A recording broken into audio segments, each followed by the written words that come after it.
I can have a healthy dialogue with somebody and feel like I made progress. I don't feel like that is present, at least in the younger generation, certainly Gen Z stuff. And so I think some things are so overemphasized. Obviously, there's another factor where I think we live in a fatherless generation, so people don't get identity given to them. I think you are dangerous. I'll say this on record. An insecure person is a dangerous person when it comes to a dating relationship. Mm-hmm. You've had a bad date? I have, yeah. I went on a date with a guy who was not awkward. He was actually very, like, he seemed very comfortable with himself. He was very, like, confident, you know, definitely balling on a really low budget because he had me meet him at Best Buy because he had to, like, go shopping for something. That's where your date was? So he was like, why don't you meet me at Best Buy and then we'll go on our date? I'm like, okay. So I meet him at Best Buy. This was like at the time where you would buy GPS systems at like tech stores. You didn't have them built into your phones. Dinosaur era? How old are you, babe? My God. It was like 2008 or something. But I remember he had me meet him at like Best Buy and then he was like, all right, I've like got this great place. We're going to go out to dinner. He takes me to Subway.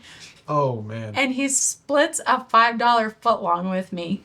Splits a $5 footlong. And then he gets a water cup for us to share. A water cup. You don't even have to pay for those. He just got a water cup for us to share.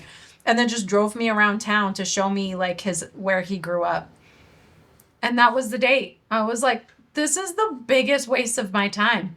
Like, yeah, I want to get to know you, but like, I don't even know you like that. You want to split a water cup? Like, I don't want to swap spit with you. Wow, jeez. I was like, okay, I'm all set. He didn't hear from me again. Yeah, as he should not hear from you again. Yeah, it was a really bad date. Any woman of dignity would not do that. But he was a confident guy, so I would not have pegged him for being like, wow, not just cheap, but like just thought. Is that dude homeless today? I have no idea. That's a great question. What do you think about we've been young adults pastors for a decade. Obviously, we've graduated kind of from that season, but I feel like dating nowadays is tough. I'm so grateful I don't have to. I'm glad I'm out of the game. That's for sure. I feel like, well, you give your thoughts on the guys, and I'll give my thoughts on the girls. I just feel like it's really hard to see guys being willing to just man up. Like, okay, that was. We're talking about obviously in the Christian church context. In the Christian church context. Granted, this guy I went on a date with, the worst date I've had, he was not a Christian. But I will say this. The man, even though he didn't have a dime to his name, apparently, he was not afraid to just risk it. You know, like, risk it for the biscuit. Risk it for the biscuit. He was like, you know what? I'm feeling this girl. I want to take her out. I don't got one dime, 2 dimes to rub together.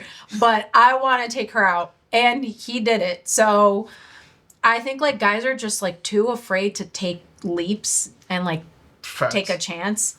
I hear about so many guys who are like, I just don't know. Should I even like, and then they'll like follow each other on Instagram. I'm like, that's the most you're going to do. You're not going to like. That's not a move. That's not a move. But the chicks, they think it is. The chicks, they do. Yeah. You know, as you were saying that question or that story, I go up the most recent 508 night service, our young adult service that I went to. There was a girl. I'm going to throw her out there. Shout out my girl, Andrea. What's up? She had a date. Now, I'm not going to reveal the name because maybe this doesn't work out later, but she had her second date at 508 night. And she told me about it. She goes, hey, went on a date with a guy. Thought it went pretty good. Still kind of reading it out. I don't know how my emotions are feeling, but I'm bringing him to service tomorrow. I go, I'll be the first one to greet him. She goes, oh, God, no. So I see him. This guy's, 9'7". He's humongous. Wow. But I go to her. I go, you know what I'm going to have to do. She goes, oh, my God, please don't do it. Because my reputation is kind of like, I'm going to make it awkward for them. Yeah, you love to grill people. Oh, I love it. I saw him. First of all, I go like this. Hey, buddy. What's going on? But then my first question, I go, what are your intentions with her? And he 1 second response, he goes, my intention is to date her. And then she literally goes, because she's right next to me, she goes, oh, wow, that was assertive. I go, But that honestly, hey, that's a good response. Yes, I would say most girls, that's what they want. They want a guy who's confident, Honestly, sure of himself. He responded that way, and I go, I like this guy, to be honest. I texted her afterwards. I go, he seems like a catch. I think there sometimes guys can read that and think like, oh, well, then I have to be like really out there. And so they'll be assertive, and then they cross the line where they just become obsessive or over the top, but they don't like. He went to the basement? No, down here. Ezzy. Sorry, hold on. You're fine. They'll just be screaming if I don't go. Ezzy, are you on the toilet? Yes. Thank God we didn't capture it, because he normally at the end he goes, Mom, I'm done. I finished pooping. It stinks so bad. I go in there. I'm like, he pooped. So then I was like, all right. He's like, no, I'm not done. I'm like, well, you started yelling for me. And he's like, I'm not done. Can you just go right over there? And I was like, you gotta hurry up. I gotta go back and poop. Hurry up. And then he starts going, I've gone in there recently, and I knew he's pooping, so I had to literally be like, I know I have to wipe you. And then he wasn't done, so he goes, Dad, get out. I need my privacy. Babe, what are we going to do for dinner? there's a fine line between guys who are being confident and then they become obsessive and kind of creepy stalkerish. Oh, yeah, go ahead. So, like, there are guys who will be confident, which is great. I think girls like guys who are confident and assertive. But then if you start teetering on the line of, like, obsessive, controlling, creepy, like, always, like, around, always available, always, then girls are, they're like, oh, I'm not getting a good read off of this anymore. I feel like guys need to learn how to be assertive and confident, but also don't be, like, obsessive and, like, chasing her 24/7. You want to show, like, yeah, I've got dignity too. Like, I'm not going to be at your beck and call all the time, but I know what I want. I know who I am. I'm going to go for it. Yeah, I feel like guys are pretty scared to ask. I just think overall both parties need to just relax when it comes to a first An interaction. interaction. It's not even a date. Like You're not even at the dating stage. People are just struggling to flirt. We're in this like psychoanalyze age where every interaction is like, what do they mean by it? Sometimes it's just like, I want to get to know somebody new. Yeah. We always tell people, take somebody out in a lower risk environment, go out to coffee, maybe not a first date, hang out after church, do it in a group setting, whatever it might be.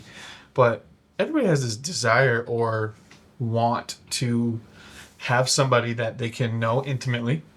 But how are you going to do that? You got to start the process. So sure. A lot of these people are like, oh, well, he took her out, so they're off the table now. It's like, no, that might not work out, and that's okay.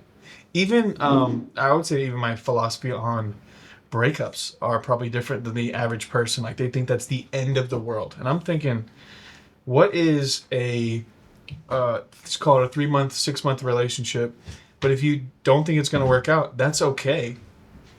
That's right. You're unbelievable today. What's up, buddy? I just want to hug you. Okay. And Mama, can I have your phone? No. I think girls need to not be so in their heads about, like you said, a guy, oh, well, he just took this girl out. Well, no, they probably went out to coffee and he was just getting to know her and realized, like, maybe there wasn't much going on there, or maybe he wants to just be friends, like, or she just wants to be friends. There's nothing wrong with getting to know people. I think people are just so hesitant about getting to know each other and just making it at least to that point. Yeah. Or even like to then go past that point. People are like afraid to just go there. That's where I'm like, what's going on? I think it's bogus. I think a lot of times too, because of the digital era, and we live in the anxious generation, those two things together, like, one, you have a lack of development of social skills, the ability to look somebody in the eyes, shake a hand, not having an awkward, that little awkward interaction. But then also just the ability to not just DM, but like have a face-to-face, intimate, not like I'm sharing my soul, but intimate meaning I can have a healthy dialogue with somebody and feel like I made progress. I don't feel like that is present, at least in the younger generation, certainly Gen Z stuff. And so I think some things are so overemphasized. Obviously, there's another factor where I think we live in a fatherless generation, so people don't get identity given to them. I think you are dangerous. I'll say this on record. A insecure person is a dangerous person when it comes to a dating relationship. The reason I say that is because when you're insecure, then all of a sudden any affirmation or attention you get from somebody, all of a sudden it's like, I think I really like them. No, you don't really like them. I think you just like the attention that they give you because of your insecurity, because it's filling a hole in a gap that you never had filled. And I think that then the other dangerous aspect of it is that then it's no longer a person who compliments you. It's a person that you feel completes you. So true. And that's a very common misconception, is where we think we have to find someone who's going to complete us. But the reality is that nobody can complete you, because, I mean, we've been married now for 9 years. We've been together for 11. And I think, and we were friends 2 years before that. So we've been in each other's lives for a while. And I mean, we would both very easily say that relationships have different stages, and it's not always going to be rainbows and butterflies. It's not always going to be like, I love you because I choose to love you. I may not be in love with you in a season, but I will always love you, and I will always choose to love you no matter what. And I think people who are in dating relationships or even pursuing someone and are kind of like smitten by that person because they're getting attention from that person, they think they're meeting my needs, they're filling up my cup, and that's going to last me forever in our relationship. But you're going to go through seasons where you're not going to have that. It's not going to be easy. It's not going to be, you're going to go through hardships in your relationship, and you're not going to get the affirmations that you once were receiving. So what's going to happen then? What's going to happen to you? What's going to happen to the relationship when you're no longer getting those needs met the way that you originally were? That's why I think like a lot of people should be careful about like learning how to discern people and how they approach other people. Like, for example, girls who are love bombed early on in a dating relationship, or even the get to know you stage. Like if someone is just love bombing you like crazy, like you're all they eat, sleep, dream, think about 24/7, that's called love bombing, and it's not going to last. There's going to come a point where that's going to fade out, and they're going to start revealing who they truly are to you. And at that point, you're already going to be sucked in because you've been consumed by this love bombing that's happened. And then you end up falling into this perpetual pattern where you're drawn to people who that's what they do. They're love bombing you from the get-go, and then they peel back and show their true colors. So it's a very tricky, you just have to have a lot of wisdom. 100%. A lot of wisdom. Hey, I want to challenge you. Don't waste your potential. For those who are serious, not just curious about their spiritual and personal development, I want to invite you to the Academy. Listen, if you like this video, this is just a glimpse of the incredible content and conversations that we have in this coaching program. The question is, what is the Academy? It is a digital continuity program my team and I lead, designed to help the committed Christian grow spiritually and personally. Through our specialized core 4 model we get from Jesus, we emphasize the spiritual, personal, relational, and leadership growth that he invests himself in as well. This comes from Luke chapter 2, verse 52, where Jesus grew in wisdom, stature, favor with God, and favor with man. And our goal is to coach you so that you can increase your influence, impact, and income. Listen, I started the Academy because I've had hundreds of conversations with good people who don't necessarily live good lives. And they were never trained how to manage their calendar, document core values, establish boundaries with others, and so many more necessary skills. Inside the vault, you'll learn things like how to study the Bible, how to become a person of self-discipline, how to find freedom from toxic people, even leadership theory, all within a biblical framework and a biblical context. Listen, things don't get better by chance. They get better when you change. And this program is not an expense, it's an investment. So go to theacademycoaching.com or visit the description below this video to check out more details, and let's make this year your best year yet. One of my friends said this. I love this quote. He goes, before you marry somebody, you first have to marry wisdom. Loved it. Because if you don't have wisdom, you're just going to fall for foolish people who do foolish things. So I want to kind of tailor back around or circle back around to what we were saying before. When it comes to flirting, the flirting stage, Get to know not you just single, stage. but like, I think you gotta have low risk environments. I think you gotta be willing to make asks, and who knows if that could present opportunities. But one of the things we were saying too, I think it was your small group the first time, was fortune favors the bold. Mm-hmm. And if I'm honest, this is my personal thought, not necessarily scripture, but I think it's way harder for girls nowadays. I think there's more options for girls, Christian girls at least, and there is less Christian guys, certainly ones that have their life in order, not perfect, ordered. And so I think, first of all, you got to be bold nowadays. Mm-hmm. People are terrified of that, though, because of rejection. I think guys are in particular. But I also think guys are timid because of this toxic Christian girl culture, too, where, this guy asked this girl, and then he asked this one later.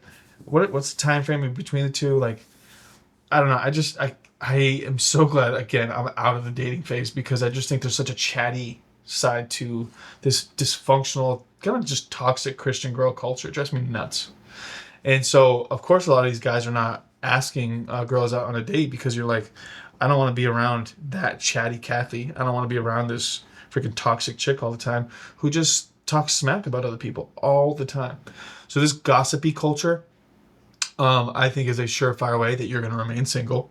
No guy wants a chatty girl. Not like yeah, I think I definitely agree with you that I've seen it's a very common issue amongst Christian single girls is that they tend to be very gossipy when it comes to guys and comparing guys and talking about guys, and maybe like one had a went out for coffee with one of the guys at the church, and it just didn't really go anywhere from there. And it's not like he promised her, yeah, I'm gonna pursue you, I want to be in a relationship with you. It was just like, I just want to get to know you. Maybe he spent some time to get to know you, and you weren't that great to get to know. I mean, it sounds harsh, but that's the reality. Maybe I think because people, you need to get to know their personality, not just their looks. And I think people are very quick to put on their best face, like what is going to be the most appealing to someone. I'm going to show those sides of me first. And so instead of just getting to know the person for who they truly are. And so, if it's very superficial and you're spending time with that person, getting coffee, getting to know them, but it's very superficial, well, I'm sure the guy's walking away kind of not really being inspired to want to pursue getting to know you more. And so he may, hey, there's another girl that we seem to have a lot of fun together when we're around each other. I want to get to know her more. So he might ask her, well, they're friends, and then the two girls are chatting about that one guy, and the one who had already gone out to coffee is complaining that, oh, well, he's just going to ghost you, or he's just going to take you out only to leave you hanging afterwards. And, I wouldn't trust him, and blah, blah, blah, saying all these things where you really didn't get to know his character. You just spent one afternoon getting coffee together, and then you made a judgment call. And now you're telling all your friends not to even bother giving him a shot. I think that person's a toxic girl. Yeah, that's toxic behavior, and we do see that and a lot. Fool. We do see that a lot. We also see that a lot of the girls are very quick to assume that if a guy asks someone out for coffee, that means he wants to marry you. No, he just wants to get to know you. He could even just want to get to know you more as a friend. Isn't it such a double-edged sword where it's like they want to be asked out, and then when somebody asks them out that maybe they don't initially want to be asked out by, then they're like, oh, that was ridiculous. I'm like, what a fool. It's such a double-minded principle. And you're closing yourself off to getting to know someone that could really change your life. Absolutely. And you're developing this reputation of just being this unhealthy I'm better fool. than you, Yeah. or nobody's good enough for me. It genuinely bothers me. They complain about the very things that they want guys to do. When they do it, then they essentially friend zone them because, oh, you're not the ideal preference that I had in my mind. And I think for some people, you've got to lay aside and lay down your, I can't help this because I'm a preacher. You got to lay aside Isaac, the ideal son. This is what God promised me. But then you don't realize, like, no, you got to lay down some of your preferences of the Ken Barbie doll that you're looking at and you're wanting and desiring. But it might look like in a different package, and you're like, God, send me a good man. Meanwhile, he sent you like 15, and you just keep throwing them aside. Yeah. That's why I like to share our story because, both you and I we were kind of like We weren't presented to each other. We weren't like, that's what my wife, or that was my No, husband yeah, after we were that. like our friend. I don't know if David ever said anything to you, but Tanya had said to me like, "Oh, I think he would be a great fit for you," when she brought me to the church and introduced me to you. And I was like, he's really nice, but like I don't see that spark. I don't feel that connection. And I know you didn't feel anything either. So for us, like we went into getting to know each other not on that type of level whatsoever, and we didn't even necessarily want to get to know each other. We were just around each other. Yeah. But because we got to do life together, we were both serving in the same ministry. We had the same circle of friends. What we were doing is we were heading in the same direction together. Yeah, we got to really know each other without even having those thoughts of like, oh, this is supposed to be more than what it is, or, you know, I wonder what his intentions are or what her intentions are. Like we didn't even have those thoughts or expectations. It was just we're just doing life together, and I got to see you for who you were. You got to see me for who I was, and through that something blossomed out of it. So and really it was that foundation of friendship that really laid out the groundwork to build And something it sustained us to this day. for sure. But I think people are so quick to turn things down, turn a guy down because he wants to get to know you. Like, who cares if he wants to get to know you? That's great. That you should see that as like, wow, he thinks I'm someone he wants to get to know. Like, that's awesome. I don't know why people, especially girls, I don't know why they just don't say yes. It doesn't make sense to me. Yeah, you never know what would happen. You never know what could Because come of it. they have to drop the ideal, this is what I see in my future, this is exactly the way I want it. Because what you're doing is you're putting your opinion as though that is sovereign. For sure. And so many people's preference, is there attraction? Is there, obviously, does that matter? Absolutely. But I think they have this picture of this is what my life is going to look like. And if it veers even a little bit aside, you're like, no, that's not it for me. I don't really like him that way. I don't like him that color. I don't like him that build. It's like you're passing by so many good character traits 1000%. because you're emotionally immature and you're prioritizing attraction or the exact ideal look. And that is literally our story. And I think so many people have heard that, but they just bypass it. That's their story, but that's not going to be mine. You know how many people were like, in our church or in communities that we've been a part of, have been like, this is the person I married. And I didn't think he was at first either. How many people have we heard? Oh That my is the gosh. common story, not the I've opposite. seen so many. And they could not be happier. 100%. They could not be happier that relationship ended up blossoming into what it did without them even expecting anything to come of it. Like you said, I didn't expect that to happen. I didn't even think that would happen. I didn't think that would be my person forever. But look at that. They ended up being that person, and they're so happy. And then we'll close with this, but I find it mind-blowing how many people are like asking God, begging God, pleading God, send me somebody. I don't want to be single. I don't want to die alone. You hear all these different ways. And then it's like, God has done his part. I tell this to people all the time. He has done his part. He has placed good people in your path. I was at a CLA, our Leadership Academy, not long ago. And I was trying to piece these two together because I was like, this is a great girl, this is a great guy.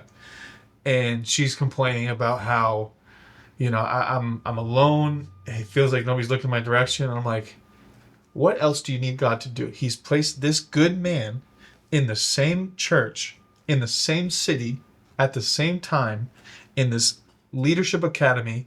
You share the same values. You're in the same line, literally scooping pasta right next to each other. What do you want him to do? Do you want God to open his mouth and be, hi, I'm your husband? No. I think girls are just waiting for that audible voice They're of like so in their confirmation. head, and I think that's the problem. Yeah, it's funny when you even said like one time you were telling me about how there was a girl who reached out to you who was like, I don't know what to do about this situation. All my friends are telling me that this is what I should do. What do you think I should do? And you were like, have a conversation. And she's like, wow, that's what I needed to hear. Thank you She's so like, much. thank you so much for that wisdom. I go, that's not wisdom, sweetie. That's just common That's sense. common sense. She's like, I just need my pastor to tell me we over spiritualize it. 1000%. For the love of God, just Simplify. go out on a date. Yeah, simplify things. Even if you're like, oh, I'm not super attractive, just try it. So, see what happens. So what's one thing you would say for the guys? Like, fellas, this is what you should do. This is what you need to know. Be okay to be misunderstood. Make a request. Go in a low risk environment or at least a group setting and be intentional. but also do it with social skills. Don't be creepy. There's a fine line with that. I don't really know how to coach that. Some people are just freaking awkward. But get a couple girls that are platonic relationships that can speak to your life and be like, hey, coach me on how to do this effectively. I think most girls, I shouldn't say most girls, I think there's a few girls that are safe and would be honest with you to coach you how to properly do it. We do that. We tell people to do that all the time. I would say too, like you had mentioned, rejection is kind of part of the process, and be okay with rejection. My co-leader, when we were having this conversation with my group couple times ago, weeks ago, whatever it was, she was saying, you never know unless you take the chance and you say something. What's the worst that's gonna happen? No. She's gonna say no. Well, nothing's happening now anyway. So Facts. things are not necessarily going to change for you. You're just going to have confirmation. That's the only difference. But clarity. you either don't do anything about it and the answer is no, or you do something about it and the answer is no. But at least you have clarity, and you have okay, I know not to bother and waste my time with that. And then you move on.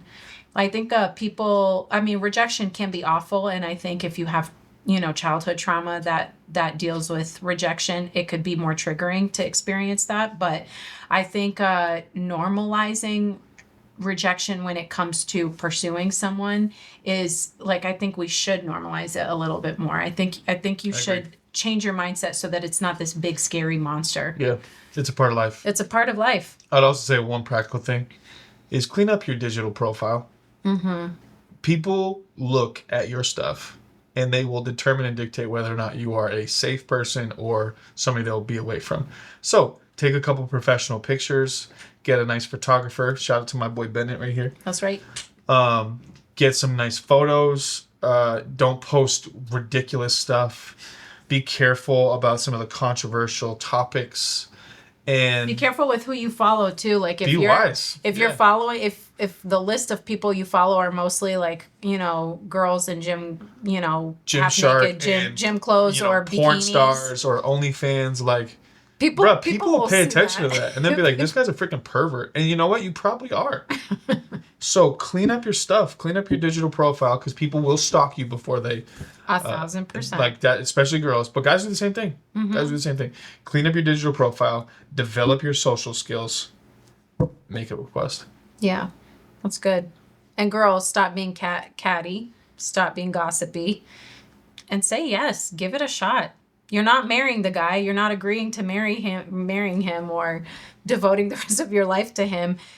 You're just saying yes to one get together. And if you feel like it goes great, go for another one and see what happens. If you don't, doesn't, just say, hey, listen, I want to be friends. I feel like that's the connection that I got with you. I want to just, if you're cool with being friends, awesome. If not, I understand. But that's kind of how I'm feeling. I just want to be honest with you. I think it's wisdom. It's wisdom. Mm-hmm. Yeah. Try it out.